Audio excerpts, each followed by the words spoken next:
Do not put your trust in deceptive words, saying this is the temple of God, the temple of God. For if you truly reform your ways and actions, if you truly uphold justice between man and his neighbor, if you don't oppress the stranger or orphans, widows, and you do not shed innocent blood in this place, if you do not follow after other gods to your own harm, then I will allow you to keep residence in this place, in the land I have given your forefathers. But you have put your trust in deceptive words.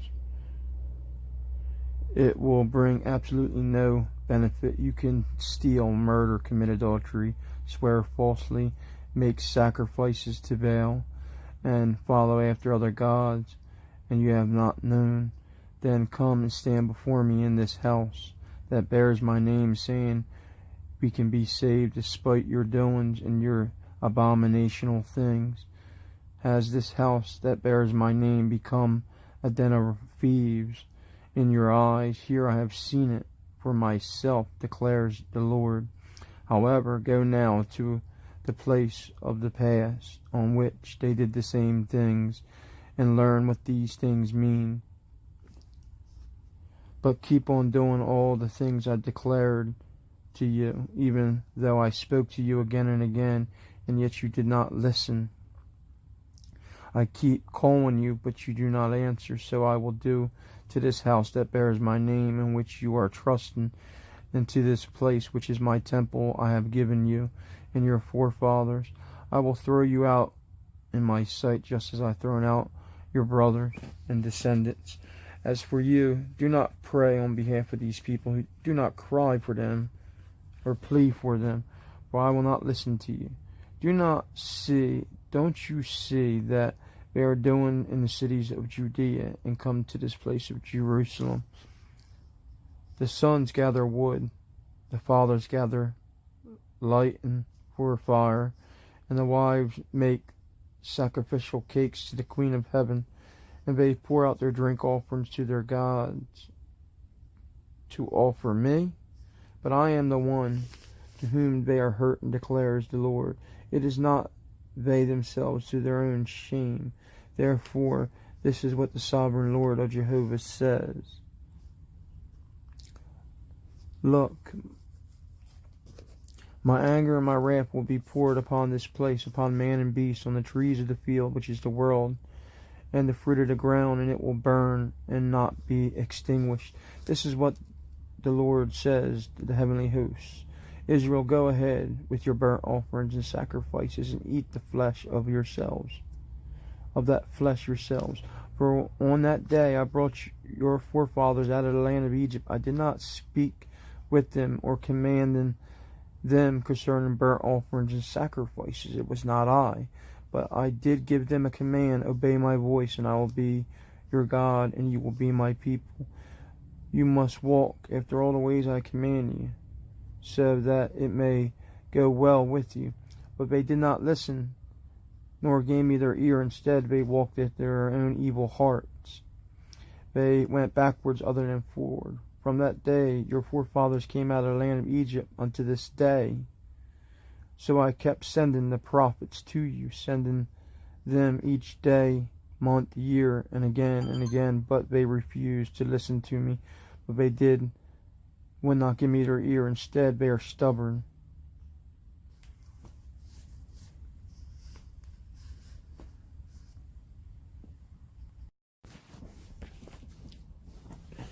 Now turn to Jeremiah chapter 12, verse 3. But you know me well, O Jehovah. You see me. You have examined my heart and found it in union with you. Single them out like sheep for the slaughter, and set them apart in the day of killing. How much longer should the land wither away, and the vegetation of every field dry up, because of the evil of their dwellings in it? The beasts and the birds have been swept away, for they have said, he does not see what happens here. If you get tired running with the footman, how can you run a race against horses? Even if you are confident in the land of peace, how will you fare among the dents along Jordan? For even your own brothers and household of your own fathers have dealt treacherously with you and me. They have raised a loud cry against you. Do not put faith in them. And if they speak good things to you, I have abandoned the house. I have destroyed my inheritance. I have given my dearly beloved one into the hand of your enemies. My inheritance has become to me like a lion in the forest. Many shepherds have destroyed my vineyard. They have trampled my portion of land. They have turned my land, desirable portion of land, into a desolate wilderness. It has become a wasteland. It has withered. It is desolate before me. The whole land has been made desolate, but no man takes it to heart. Oh, all who worn path through the wilderness, and destroyers have come. For the sword of Jehovah devours one end to the other land, to the other end of heaven. There is no peace for anyone. They sown wheat, but they have reaped thorns.